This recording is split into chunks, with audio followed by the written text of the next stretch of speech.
j'espère que de votre côté, tout va bien. On se retrouve pour un nouvel épisode de podcast.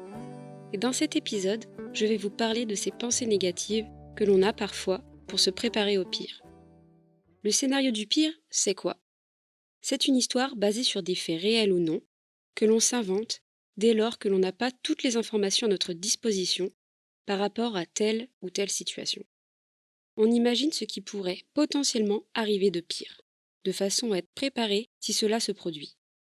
Lorsque l'on s'imagine tout ce qui pourrait se passer, on a tendance à croire que l'on a plus de chances d'identifier et de mieux anticiper le danger lorsqu'il arrivera, s'il arrive. C'est quelque chose d'assez naturel et très ancré dans notre société actuelle. Pourtant, c'est quelque chose qui diffère entre chaque individu. Il y a des personnes qui ne pensent jamais ou très rarement au scénario du pire. Et puis il y a des personnes qui ne voient que par ça et qui organisent leur vie de sorte à ce que tout se passe le mieux possible, tellement ils sont constamment effrayés à l'idée que quelque chose de tragique se produise. On remarque que la plupart du temps, lorsque ce scénario du pire se manifeste, c'est au moment de prendre des risques ou de faire des choix. La première pensée qui nous vient naturellement à l'esprit, dès lors qu'on a un choix à faire, c'est une pensée négative pour essayer de nous dissuader de faire ce choix. Dès lors que cette pensée est ancrée en nous, on va aller chercher une information qui tient la route et qui va permettre de confirmer cette théorie du pire. Et donc, en écoutant ce scénario du pire, on finit par ne plus agir comme on le voudrait au départ. On commence à comprendre que même si ce scénario du pire peut dans certaines situations nous rassurer et nous aider à anticiper les choses, il peut également poser problème car d'une certaine façon, on peut facilement se laisser guider par nos peurs. J'ai d'ailleurs fait un épisode sur ce sujet, si vous souhaitez aller l'écouter, pour mieux comprendre celui-ci. Il est toujours disponible sur Spotify, Deezer et YouTube, et dans cet épisode sur les peurs, j'explique qu'il est important de ne pas se laisser guider par nos peurs, car quand on se laisse guider par nos peurs, on s'empêche d'agir comme on le voudrait, et d'une certaine manière, on s'empêche d'être qui on est vraiment. Quand tu tapes scénario du pire sur Google et sur YouTube, tu te retrouves vite avec des contenus en rapport avec le Covid. Et quoi de mieux comme exemple pour parler du scénario du pire que la pandémie? Je pense que je n'ai pas besoin de vous rappeler ce qui s'est passé en 2020. Pour le coup, c'est vrai que l'on n'était pas du tout préparé à ça. Personne ne l'a vu venir, et pourtant c'est arrivé. N'ayant pas assez d'informations sur le virus et ne sachant pas les répercussions qu'il pouvait avoir sur nos corps, on s'est tous fait ce scénario du pire. C'est la raison pour laquelle on s'est tous confinés. On a tous fait en sorte de ne pas l'attraper, ce virus. Et au final, on vivait tous dans la peur, et c'est encore le cas pour beaucoup d'entre nous aujourd'hui. Ce n'est pas pour rien si des études ont démontré que depuis la pandémie, le nombre de personnes ayant de l'anxiété ou souffrant de dépression ont fortement augmenté. On le sait, ce scénario du pire peut impacter notre santé mentale négativement, même si ce n'est pas le seul facteur qui engendre de la dépression et de l'anxiété, mais on peut reconnaître qu'il a un rôle majeur. Et c'est difficile de le contenir, puisqu'il s'agit de nos pensées, tout simplement. Et nos pensées, on ne peut pas les contrôler. Personne ne sait ce qui va se passer. Personne ne lit dans l'avenir. Il n'y a qu'en prenant des risques que l'on peut savoir ce qui peut arriver. Au final, ce scénario du pire a tendance à faire plus de mal que de bien, pour des choses qui n'ont pas forcément lieu d'être. Et je suis bien placée pour vous en parler.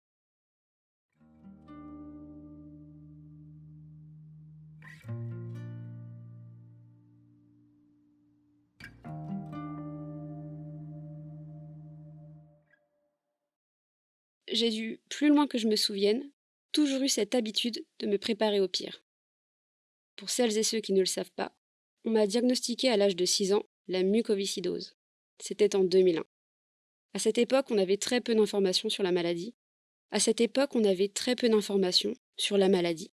Il n'y avait pas vraiment de traitement. La seule chose qu'on connaissait et qu'on s'est empressé de nous dire à ma famille et moi, c'était que j'avais une espérance de vie de 40 ans.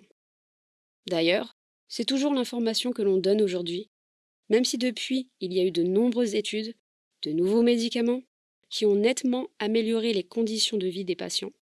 Mais comme c'est trop récent, on n'a pas le recul nécessaire pour dire si l'espérance de vie a changé ou non. Et donc, on continue de dire que l'espérance de vie est de 40 ans, encore en 2023. Si vous voulez mon avis, je pense que ça dépend des gens, car la maladie n'a pas le même impact pour tout le monde. Mais sinon, oui, il est évident que ces traitements ont nettement amélioré mes capacités vitales, et je sais que le chiffre que l'on a donné lorsque j'étais enfant n'est plus du tout d'actualité aujourd'hui. Et oui, ça m'agace qu'on continue de divulguer ces informations alors qu'elles ne sont plus d'actualité. Car qu'on le veuille ou non, ces informations sont hyper négatives et ont un réel impact sur les personnes, sur la santé mentale des gens qui sont concernés, qui reçoivent cette information. Comment vous pouvez vous projeter dans la vie? Comment vous pouvez vous projeter dans la vie si vous apprenez que votre espérance de vie est de 40 ans à seulement l'âge de 6 ans? À quel moment cette information que l'on vous donne n'affecte pas et n'influence pas votre vie tout entière? Évidemment que ça vous impacte et que ça vous change complètement. Tous ces rêves que j'avais étant petite ont été biaisés par cette annonce et ma vie n'a jamais été la même. Lorsque j'ai appris la maladie, on m'a fait prendre conscience de tous les risques que cela impliquait, au quotidien. J'ai dû apprendre à écouter mon corps pour le comprendre et à anticiper quand ça n'allait pas. J'ai vécu des périodes très compliquées où j'étais à l'hôpital et je n'avais pas envie de revivre ces hospitalisations de plusieurs semaines et de plusieurs mois. Donc j'ai vite géré tout ce qui était traitement, séances de kiné, etc. Lorsque tu as une pathologie assez importante, le danger est partout, tout le temps. Tu peux facilement tomber malade. À cet âge, lorsque je l'ai appris, mes parents m'aidaient au quotidien, car toute seule, je ne savais pas ce qui était forcément bon ou mauvais pour moi.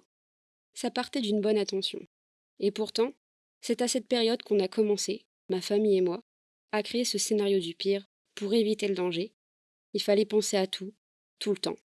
Un exemple tout simple, lorsqu'on partait en vacances, il fallait obligatoirement trouver un kiné sur place, car j'avais des séances de kiné tous les jours.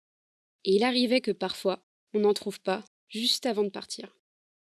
Du coup, c'est un tas de stress qui s'ajoute, en plus de toute l'organisation du voyage. Ça pouvait être lorsque j'étais invitée chez des amis, il fallait que tout soit clean, car à la moindre bactérie, la moindre poussière, la moindre moisissure, je pouvais tomber malade et retourner à l'hôpital. Et ça, pour mes parents, ce n'était pas possible. Il faut savoir que je suis restée plusieurs semaines à l'hôpital quand j'avais 6 ans. Pour mes parents, ça a été très difficile à gérer. Car de un, j'ai frôlé la mort. Et de deux, j'étais toute seule H24 pendant des semaines dans cette chambre d'hôpital. Et je pense qu'ils culpabilisaient beaucoup de travailler tous les deux et de me laisser seule là-bas. Ils ont toujours fait du mieux qu'ils ont pu pour me rendre visite chaque jour. Et je les en remercie pour ça, parce que je me sentais très seule. Et que la vie là-bas, c'était pas si facile que ça. Donc vous comprenez maintenant que l'idée de me revoir sur un lit d'hôpital, ce n'était pas envisageable.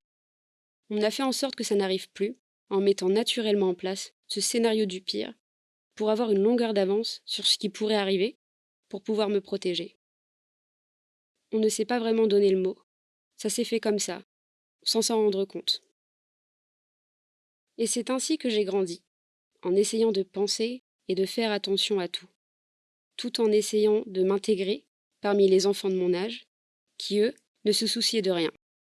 D'ailleurs, la plus grosse frayeur que j'ai eue de ma vie, ça devait être à cette période-là, en primaire. J'étais dans une période où ma santé, ça n'allait pas du tout. Mon médecin m'avait mis sous antibiotiques par voie intraveineuse. Du coup, j'avais mes perfusions H24 sur moi, même à l'école. Et ce jour-là, sans le voir venir, ma perfusion s'est décrochée et j'ai commencé à me vider de tout mon sang. Là, en pleine classe. Sauf que j'ai mis des heures avant de m'en rendre compte. Au moment où j'en ai pris conscience, mon t-shirt blanc était rempli de sang. J'avais bizarrement tout de suite chaud. J'étais avec une amie qui a couru dans le bureau de la directrice. La directrice était complètement perdue, elle savait pas du tout quoi faire. Et là, j'ai eu le réflexe de clamper le câble qui reliait mon aiguille à la perfusion qui s'était décrochée, et le sang a arrêté de couler. Ce réflexe que j'ai eu, je ne l'aurais jamais eu si mon infirmière ne m'y avait pas préparé. J'avais 10 ans, et je crois que j'ai eu de la chance de ne pas avoir eu de séquelles de tout ça.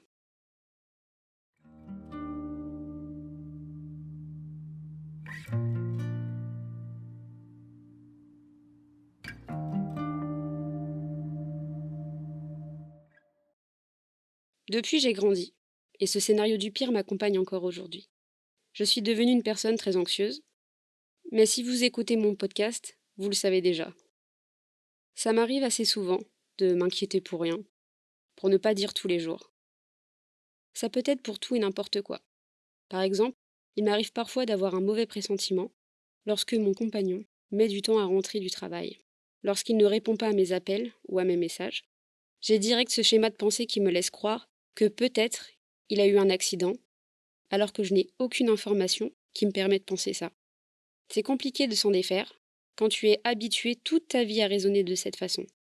Et puis, je vais pas vous le cacher, j'ai vécu pas mal de choses assez traumatisantes qui se sont produites comme ça, du jour au lendemain, et qui ont renforcé cette idée-là d'être rassurée si j'essaie de me projeter et d'anticiper les choses qui pourraient arriver. Évidemment, je sais à quel point ça peut être toxique pour soi de raisonner de cette façon, et j'essaie de plus en plus de m'en défaire. La première chose qui peut vous aider, si vous avez ce type de pensée, c'est de faire la distinction entre tous ces événements qui vous ont causé du stress, de toutes ces catastrophes auxquelles vous avez pensé, et de faire la distinction avec ce qui s'est vraiment passé. Demandez-vous comment ces catastrophes que vous vous êtes annoncées se sont vraiment produites. Est-ce que ça s'est bien terminé, ou plutôt mal terminé? Dans la plupart des cas, vous allez constater, en vous posant ces questions, que la plupart des catastrophes ne se sont pas produites. Et donc, par conséquent, vous vous êtes fait du mal pour rien. Craindre le pire semble inutile. C'est bien d'en avoir conscience pour mieux relativiser, pour ne pas croire tout ce que notre cerveau nous dicte, afin de comprendre que ces pensées ne sont pas réelles, pour ne pas se laisser prendre au piège et guider par elles. Car ça peut vite devenir un cercle vicieux. Et j'en sais quelque chose. Si notre cerveau agit de cette manière, c'est avant tout pour nous protéger. En proposant le pire, afin d'être soulagé, et de se sentir mieux lorsque le pire ne se produit pas. Et pour être en mesure d'agir si le pire se produit vraiment. Lorsque l'on a ce scénario du pire en tête, on a tendance à aussi penser à ce qui pourrait arriver en mieux. En se posant toutes ces questions, on peut vite être pris dans un brouhaha de pensée, qui nous maintient dans l'inaction, dans le doute, et qui nous empêche de faire ses choix. Ce qui peut expliquer aussi parfois pourquoi on n'ose pas agir.